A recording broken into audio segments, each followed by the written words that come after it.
ready to go to trial in 2013, I believe, or 2014. My daughter was one of the lawyers representing me. My daughter had gone to law school and been working to protect me and other Hells Angels. But they didn't like the way things were going. I wouldn't work with them. And so they came with a superseding indictment.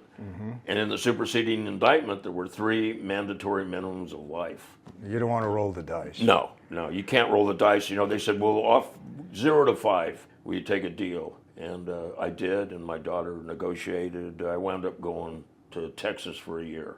Well, you know, a lot of people don't understand that. You know, you take a plea, you're automatically guilty. It's not always the case, but you got to cut your losses sometimes because, you know, look, I say this, government doesn't always play fair. They got all the tools in their toolbox, and, you know, to beat a federal case, extremely difficult. It is, and they've got all the money. They got all the money and all the time. Yeah, and, you know, people go into the trial and you don't know what the jury's thinking. Yeah, you know, absolutely. And you get people in there. One of the things we asked was Sons of Anarchy was very popular at the time. One of my daughter's favorite shows. Sure, yeah, and you know, as a matter of fact, she named my grandson Jax. Well, because, there you go.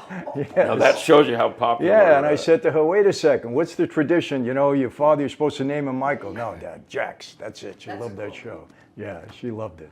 Well, you know, one of the questions was, do you watch Sons of Anarchy? I came up with this voir dire questions, and the Judge Wu thought they were brilliant, you know, and he was asking all the jurors himself, you know. Really? Do you watch Sons of Anarchy? And if they answered yes, the next question was, do you believe the leader knows everything that everyone's doing? Because the allegation was I had ordered these guys to firebomb some tattoo shops, and on the contrary, I had told them stay away from the tattoo shops. Right. And I had one in mind that I was pretty sure the feds had installed cameras in there.